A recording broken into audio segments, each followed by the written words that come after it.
Kolkata high court বলেছিল যে মহার্ঘ ভাতা মৌলিক অধিকারের মধ্যে পড়ে।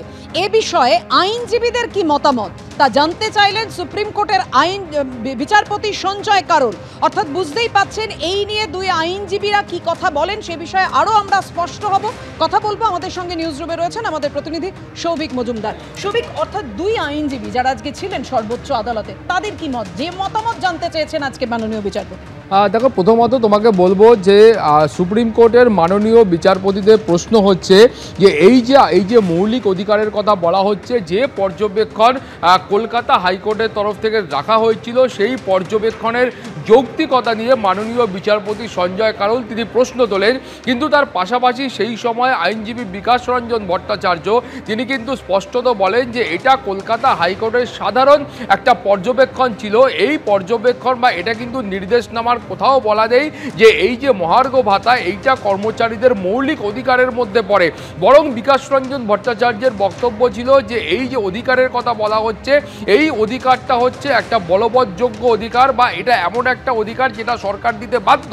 এবং তিনি বলছেন যে এটা মৌলিক অধিকার, সেটা কিন্তু এই নির্দেশনামার অর্থাৎ কলকাতা হাইকোর্টের যে নির্দেশনামা ছিল সেই নির্দেশনামার কোথাও বলা নেই। ফলে তো সরকারের তরফ থেকেও যারা আইনজীবী ছিলেন তারাও এই কথাই বলেন যে এই যে মহার্ঘ ভাতা সেটা কিন্তু মৌলিক অধিকারের মধ্যে পড়ে না। ফলে তারপরে মাননীয় বিচারপতি বলেন যে তাহলে দুপক্ষের আইনজীবীরা এটা স্বীকার করছেন যে এটা কোনো মৌলিক অধিকারের মধ্যে পড়ে না। তোমার তারপরে বলবো যে এই গোটা মামলার সবথেকে গুরুত্বপূর্ণ যে অংশটা তুমি জানো যে এর আগেও যখন সুপ্রিম কোর্টে এই মামলার বিচার প্রক্রিয়া সংগঠিত হয় সেই সময় কিন্তু মাননীয় বিচারপতিরা বলেছিলেন যে আপাততভাবে 25% যে বকেয়া মহার্ঘ ভাতা রয়েছে সেটা আপনারা দিয়ে দিন, বাকি বিষয়টা এই মামলায় বিচারাধীন আছে, সেই সময় সিদ্ধান্ত গ্রহণ করা হবে। এবং তুমি জানো যে আজকেও মাননীয় বিচারপতি সঞ্জয় কারোল তিনি একই কথা বলেছেন যে আপাততভাবে এই মামলা বিচারাধীন, সুপ্রিম কোর্টে মামলা আছে, মহামান্য বিচারপতিরা আছেন, কিছু তো অন্তত পক্ষে দিয়ে দিন, তারপরে বাকি বিষয়টা নিয়ে আলাপ আলোচনা হবে।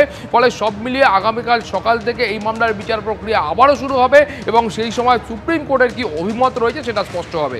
একদমই, ধন্যবাদ তোমার। আর এরপরে আপনাদের জানিয়ে রাখি যে আজকে যে প্রশ্নের উত্থাপন হলো এবং ইতিমধ্যেই ডিএ কি মৌলিক অধিকার তাই নিয়ে দুই আইনজীবীর যে মতামত আপনারা শুনলেন। এই বিষয়ে রাজ্যের আইনজীবী কপিল সিব্বলকে বলেন বিচারপতি সঞ্জয় কারোল যে বাকিটা তো মামলার ভবিষ্যতের উপর নির্ভর করে, মামলা তো আছেই, আমরাও আছি, টাকা দিন, কিছু তো দিন। তবু তারা একটু ডিএ বাকি নেই, ওই 2010-এর পর থেকে যা দেওয়া হয়েছে টাইম টু টাইম তারা নোটিফিকেশন করেছে এবং সেই নোটিফিকেশন মোতাবেক তারা ডিএ দিয়েছে এবং রোপা রুল 2009-কে চ্যালেঞ্জ করা হয়নি এই অ্যাপ্লিকেশনের মাধ্যমে, অরিজিনাল অ্যাপ্লিকেশনে বা সাবসিকুয়েন্ট যে নোটিফিকেশন হয়েছে সেগুলো চ্যালেঞ্জ হয়নি। এগুলো তাদের বক্তব্য। আমাদের বক্তব্য খুব পরিষ্কার, যদিও আমরা আগামীকাল বলবো যে আমরাও বলছি রোপা রুল 2009 মোতাবেক দিয়ে দেওয়া হোক। তারা বলছে যে 2009 মোতাবেক আমরা দিয়ে দিয়েছি এবং তারা বলছে ওই 536 যেটা বেস 1982 বেস ইয়ার ধরে 536-এর সাপেক্ষে ওইখানেই শুধুমাত্র ওইটুকুই বলা আছে, তারপরে আর কিছু বলা নেই। তাই ওই টাইম টু টাইম যে নোটিফিকেশান অনুযায়ী দেওয়া হয়েছে সেটা একেবারেই রাজ্যের যে ফাইন্যান্সিয়াল ক্যাপাসিটি সেই অনুযায়ী দিয়েছে।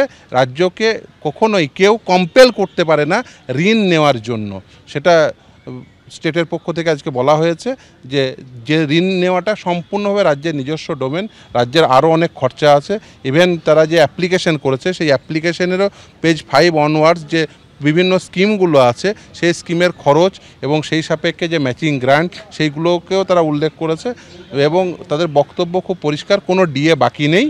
সেই ডিএ একেবারেই টাইম টু টাইম নোটিফিকেশন করে দেওয়া হয়েছে, একেবারে একটুকু ডিএ বাকি নেই। আগামীকাল এর শুনানি আছে, আমরা আশাবাদী সুপ্রিম কোর্টের ওপরে রাজ্য সরকার ছবার হেরেছে লোয়ার কোর্টে।